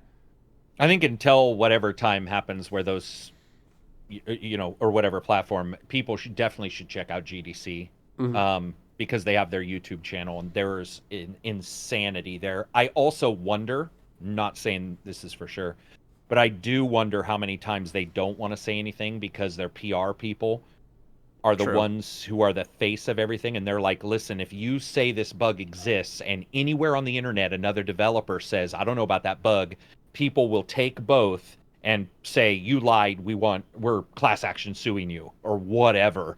The bag of destruction that Fallout had, where it's like some people had to have known that bag wasn't going to be a real bag. It was going to be whatever you guys got, the plastic bag, versus the nylon one. Yeah. And some people actually blurted out that it's like, yeah, we knew. And then like you guys were looking at stores, and I can't remember how it was, but there was a ton of shit, right? I'm wondering if a lot of it's just also worried about that, where it's just like, we want one person to lead it until a GDC, when then the tech person a year later can admit it. I think those Twitter things are awesome, but I also noticed on the Twitter thing, Maddie, that a lot of times it was very old games or people who didn't work at the companies anymore. I was looking at that list, and I think a lot of times they were like, okay, I don't work at Activision anymore, right? Or whatever. Now, Outer Worlds, those guys, it's Obsidian. There's a different thing there. But I think a lot of people I saw responding were like, I remember in Alien Isolation, you're like, well, that game was 5 years ago. It wasn't like they were saying in Red Dead 2, we can't get the launcher working. Because can you imagine? The lawyers for Rockstar would be like, come here right now. Yeah. So yeah, that's a very good point. Yeah, I imagine that in the case, like if a Fallout 76 developer was like, here's this bug stomping story, people were like, you don't say. Like, okay, tell me more. Dude, how many videos would be out? I think, I think the conversation spawns from a place of confidence, a place of I know my stuff was quality, so I can talk about this shortcoming. Yeah. That's the other thing, and that's why it's a little annoying, but I kind of get it too. Grimblade said one more question. What would it take, or rather how long, until console manufacturers embrace modding at a systemic level? Never. You don't think ever? I feel like it's a pipe dream, but I would like to see it happen. The reason why it won't, Microsoft's been pretty clear that they're going to do as much as they can, especially with the X series and moving forward. They've added it to a couple games, but the reason why is because they're worried about piracy. Mm-hmm. Remember that the original Xbox was hacked only because a James Bond save game had 7 extra kilobytes of empty data a hacker was able to use. That was it. That's how the entire system was hacked. Yeah. What? Yeah, so there was 7 extra kilobytes in a James Bond save game. A hacker found that out by using a Game Shark, and by injecting 5 kilobytes of data to crash the kernel by putting like an unfigure-outable math, it rebooted, and when it rebooted, the kernel was unsecure for a brief second, which is what allowed them to see inside and then hack the original Xbox. And do you know how you can do it now? You can literally buy a USB for $5, plug it into the Xbox One, buy James Bond, put it in there. It has a save game, load the save game, and not only will it crash it on purpose, that USB has the entire hacked OS on it and will install it for you.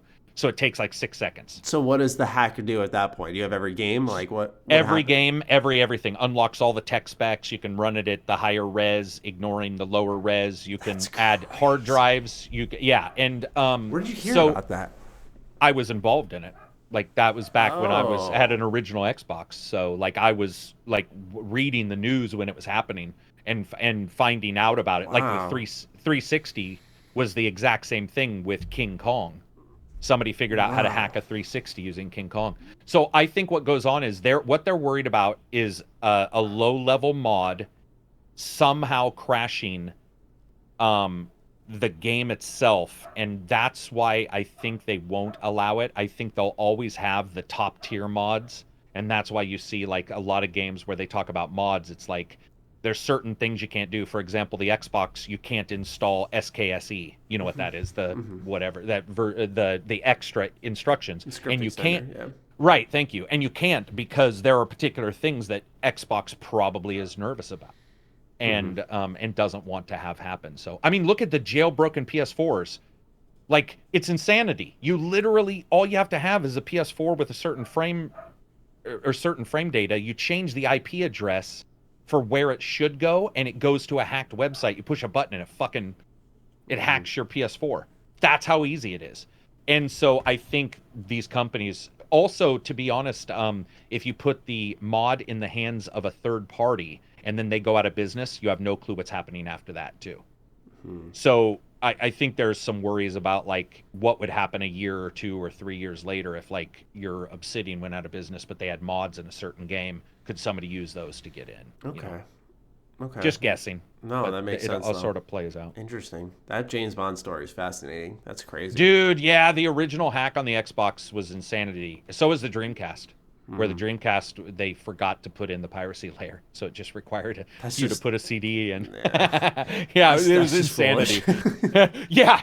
Because I love Sega, but even I was like, damn, son, do you know what they did? They hinged on a very particular hardware CD burner and assumed the consumer would not be able to buy it. And then CDI, I believe, was a company, started selling it.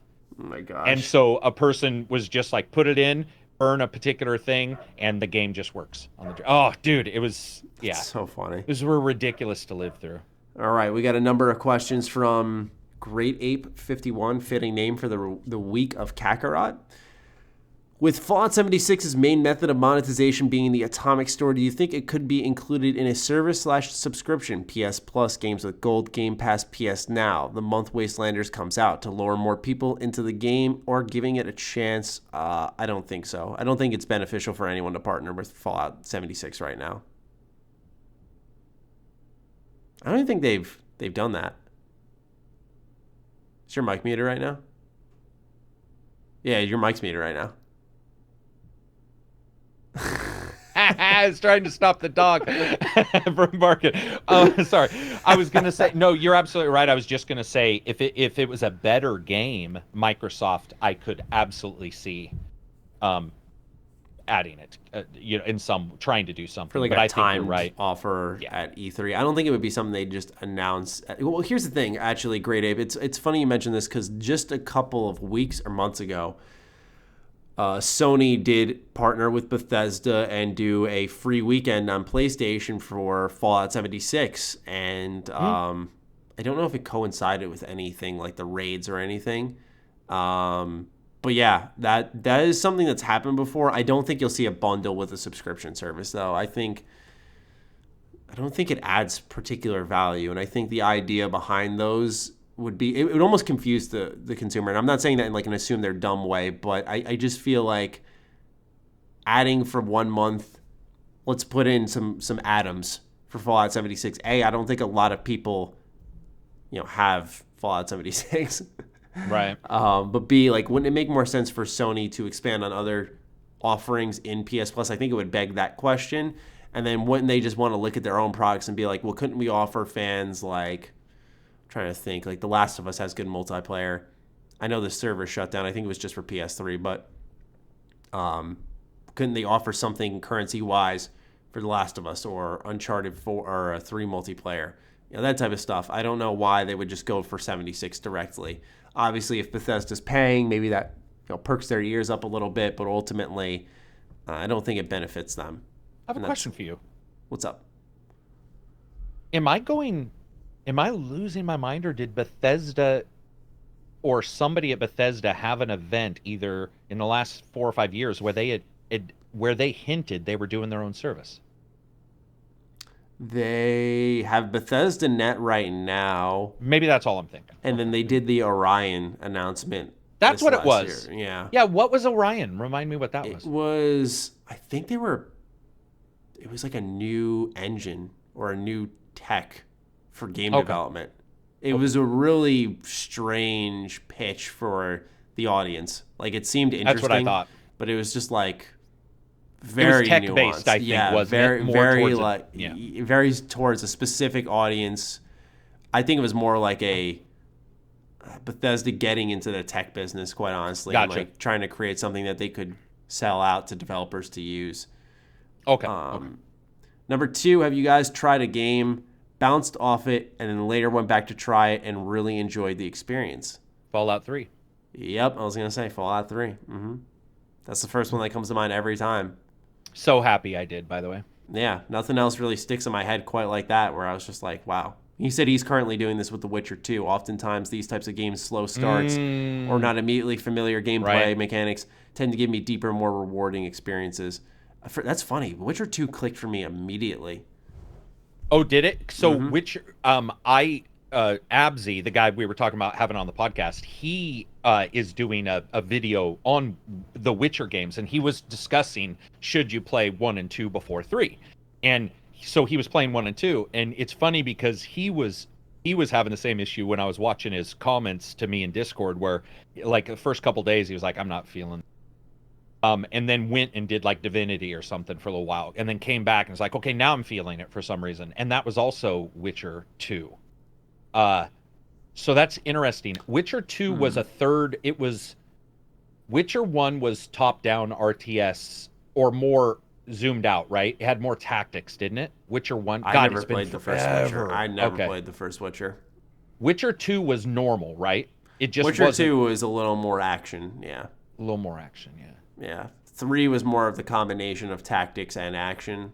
But I think 2 leaned more on the side of just action. If he's played 3 and goes back to 2, I could see 2 bouncing you though.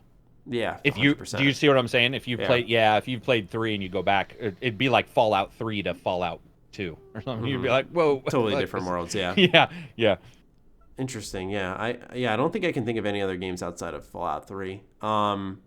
Last question from Great Ape is, with the next gen consoles coming later this year, am I just naive or dumb that I expect more or most, if not all games, just to offer free next-gen patches if the games in question get them, instead of having to rebuy next-gen versions. Example, I buy The Last of Us Part 2 on PS4, and when PS5 comes out, it gets a graphical enhancement, which is free since I already own the game. Granted, for people who don't own the game, I could see Sony or other publishers offering next-gen versions to help fill out their initial library. This has been in process with the Pro and X versions of games. Why would that change moving forward? I don't think it will change, right? I would imagine there would be a patch the X to at is least take advantage. they'll be free for the X because they're forward compatible games. They're not requiring you to buy anything. So, and I think Sony has said they only have 2 exclusives right now. So some will be cross. Yeah, I think it'll continue. He means charge though. He's saying no,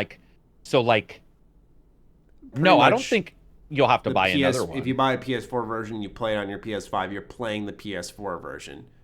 But if you buy the PS4 version, you play it on the PS5, it should patch in enhancements that take advantage as much as possible of the PS5. Just like Final Fantasy, the last one, with the 41 gigabyte 4K resolution textures. Yeah, that'll for sure happen. And it makes sense because, dude, you and I played. Look at game sizes. Call of Duty. Holy fuck, man! You might as well just buy a server farm somewhere. Like, that game is. When you look at it, you're like, why is this game so fucking big? So I could see console manufacturers in particular just being smart and saying, if you buy it for whatever system, you're going to get whatever on it. But yeah, I don't know. It'll be interesting. I don't think anybody knows the answer really until we get into this and see how everybody's delivering stuff. Staying on the topic of next-gen consoles, Tropical Ice Cow asks us, after last week's discussion, I know some of these names are just That's roll a off the unique tongue. name, yeah. After last week's discussion about the next-gen consoles, I agree that the names won't be a problem. However, that in regards to gamers, how do you think the names will go for people who don't know about gaming or buying as a gift? I think we actually included that in our conversation. PS4 to PS5 is a lot easier to interpret, and Sony would be crazy to change that now. But imagine opening a present next Christmas hoping for a Series X and it's a 1X. I'd be pretty happy. It's a $500 console. I think we did. One of the things people forgot was that the hardcore buys early, so the hardcore probably won't have an issue. And by that point, then as we move on, you'll have, Christmas, I think, is a big deal. That it all depends on the marketing, on how Microsoft does it. But I still firmly do believe, dude, that when we get to E3, they're going to call it the Xbox X Series Scarlet or something. I firmly do believe. I think they're going to have like a little name. Yeah, a code name. Yeah. Because, dude, I have the Scorpio. I don't know if you do. No, you don't have. You have an Xbox original, right? The S. Or the original. I have the S. The Gears of War S. I have the X, and is it this controller? One of my controllers and the X say Scorpio on it. So legitimately the Scorpio version, the code name Xbox X. So I would assume we'll get us, this is the Scarlet or something like that. I just feel it has to be a little more separate. We talked about it a lot last week, but I think it does have to be a little more separate. And Jemima has 3 questions for us, and then we have one from Ben Jam to wrap it all up. What's one game that really well, this is pretty funny. What's a game that sounds really awful or stupid on paper that you really enjoy? Oh, fuck, there's so many. Sounds stupid. Danganronpa. In a description, a description, that's a cop-out, though. Let's see here. Yeah, any, JRPG, Persona, that sounds so stupid on paper. High school kid gets power to summon gods, and you can live a normal day-to-day school life while going in dungeons. Sounds awful, but works really well. Oh man, how do you pitch those ideas? Mario and Rabbids, holy shit! Yeah, Mario versus Rabbids is one that and it's like, hey, XCOM, but instead of shooting, it's all about apparently doing a sequel. No, but if they don't, I'd be really mad. I think a sequel of that game is absolutely required. That game is honestly, I would come very close to saying that game is one of this generation's true classics. I agree. I agree. It would be on a top 10 list for me. It's so good. And overall list, absolutely. It's too good. Yeah, you have any games that come to mind, rather? No, because I was going to say Sims, but that's not at all. When you read what it is, you're just like, okay, it's Sims. and I play some goofy games, but I think JRPGs are probably going to be where the answer is, because they have the weird stuff that United States characters, United States players or UK players look at and go, "What the fuck?" You know, Japanese players are like, "Yeah, that's normal." But you know what's weird? I talked to Souls. Hey, let's make just nut crunching difficulty. Shit. When that first came out, I was talking to two gamers from Japan. She is full Japanese and has lived all her life, and the guy's lived there since he was like 18. He's 30 now, and she was saying what was strange to her is they look at American and UK games and do not respond with strangeness like we do with Japanese games, and I found that incredibly interesting. I thought they would look at Witcher 3 and go, "Why do I want to be a fucking old white guy?" You know, or why do I, or whatever. And she was saying that most gamers there are just like, well, that's a UK, the United. It's the weirdness seems to be in Japan, like as in she's like, yeah, it is weird, and she's a native, and was like, it is weird, but then when they look outside at our games, they're not as. Do you know what? Like a who are we to judge kind of thing. It might be. It might. Yeah. Where it's just throw shade. But what was weird is she told me the weirdest game for her was Ori and the Blind Forest. Can you believe that? And I was like, well, why? Because it's 2D. You guys mastered not you guys, but Japanese 2D platformers were huge. She said something about the art style and the character, but she was like, when it was first announced and shown, a lot of her friends were like, what the fuck is this? Wow. It didn't continue that way, but Cuphead was the other one. Oh wow, yeah. Yeah, she was like, Cuphead was weird. She was, because they're not accustomed to that animation style, and she was like, that is just out there in the way it looks. Makes sense. Dude, Cuphead. There we go. There's the answer for that prior question. Yeah, I thought that's what you were doing originally. I didn't know you. Oh no, sorry, you were crossing over a little. Yeah, it was a very good game. Number 2, what's a game that is currently in awful condition that you personally want to see make a comeback? Examples given are Rainbow Six Siege, Battlefront 2, or a sequel that fixes what's broken. Anthem. I know a lot of people would probably think I'd say Fallout 76, but I'd rather Anthem. Anthem had at least like the chops gameplay wise. It really reminded me of Andromeda, where I was like, this is fun to play, but everything else is not very good. I would like to see Anthem figure out the story, the world, and give it a second go. I would be very keen on that, because I think that one has a lot of potential. Universe-wise, it never interested me. Just it's fun to play. It's just about getting us to care to play.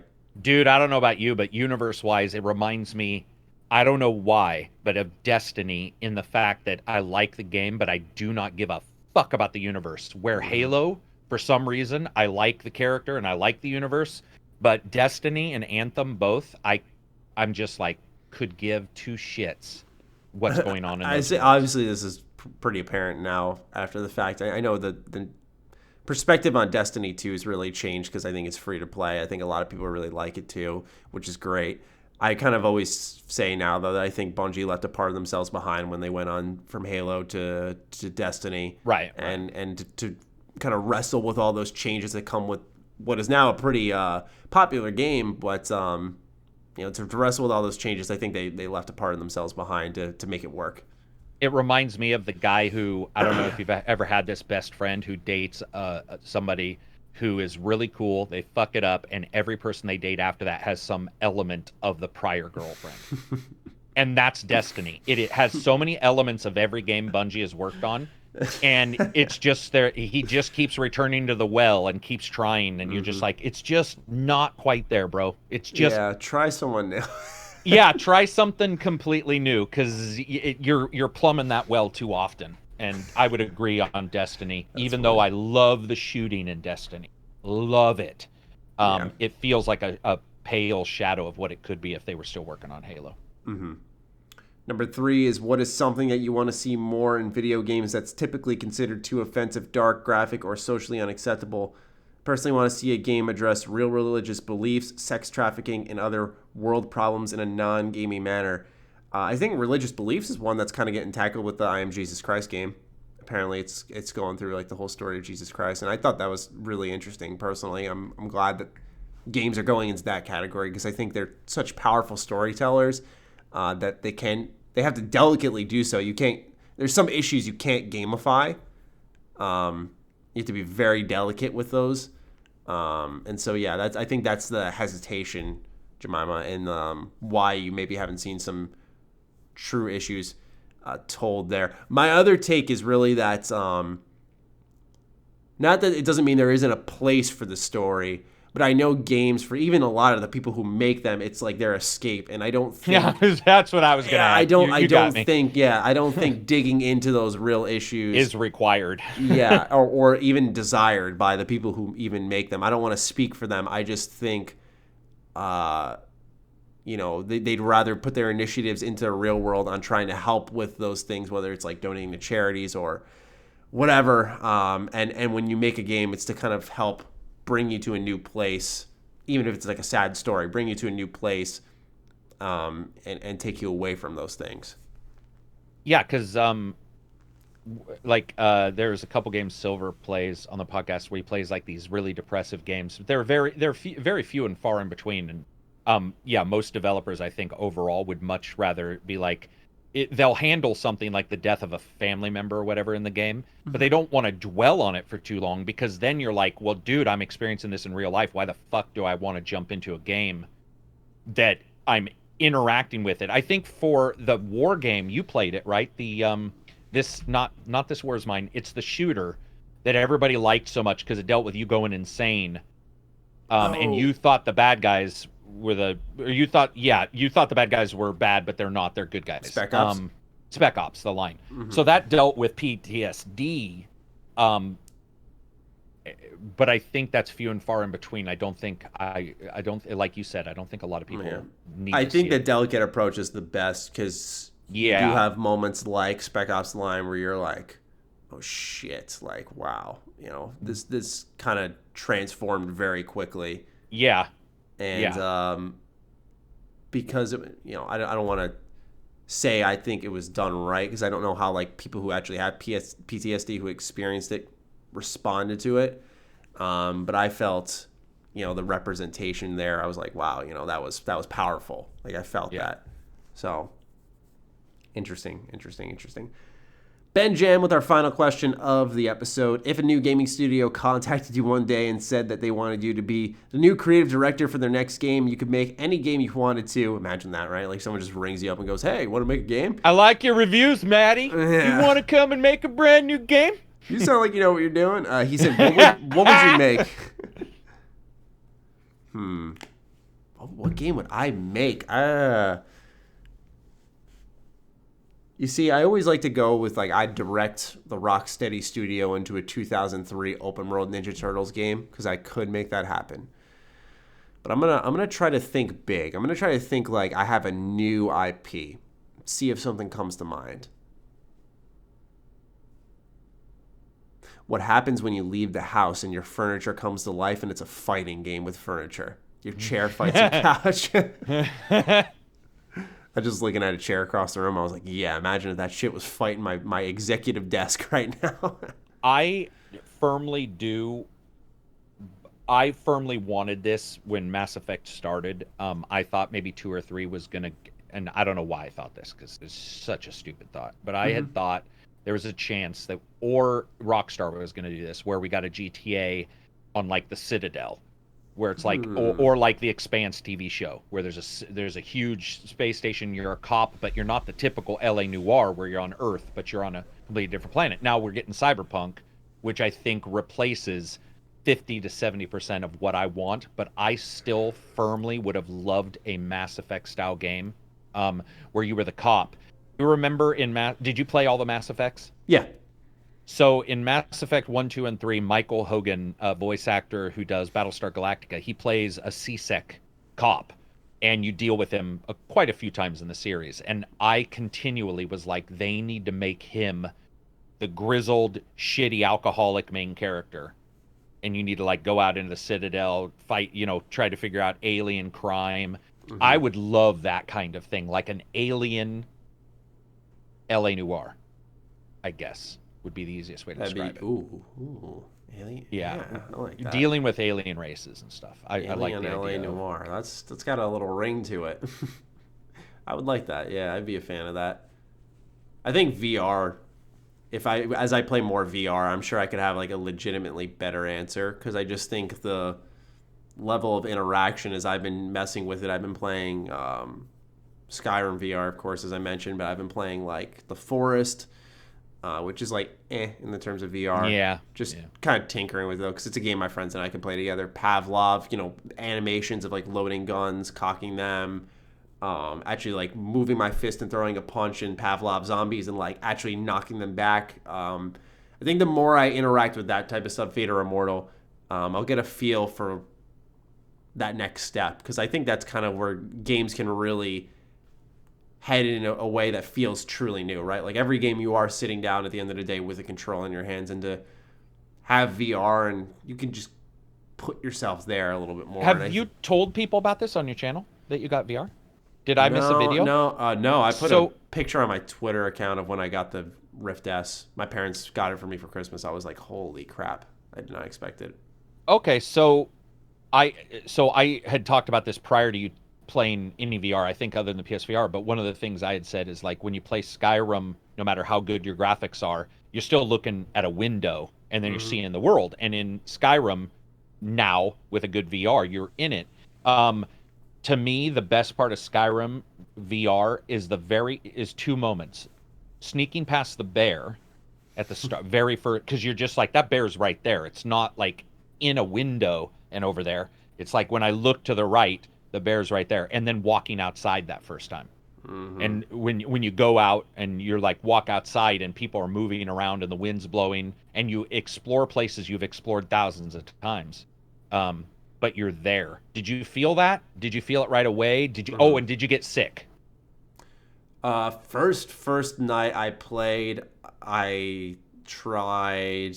Actually, I tried The Forest, and my friend warned me. He's like, this is not like a great VR game. If you start to feel sick, just stop. It's not. And I did, and around 15 minutes in, I started to feel a little queasy, and I was like, all right, I said, I'm feeling it. Let me try an actual VR game. So I did Vader Immortal, which I just went into the arena and kind of stood up in my room and was just, blocking blaster bolts and deflecting strikes. And when I went into the story, it was just teleporting. So that was fine. I actually didn't get sick. Outside of that first 15 minutes where I started to feel a little queasy, and then you had to kind of get used to it a little bit, because then I played about 3 hours of Pavlov VR with my friend, and that's also not like a teleport to move, but I was just kind of, like I said, I was just in the shooting range, like testing guns, and then went into zombies and like kind of stood in place for the most part, would move a little bit, just to ease myself into it. And then when I went and played The Forest last time with my friends, like I was fine. So it was a little bit of getting used to it. But overall, it's definitely a little bit of an adjustment for sure.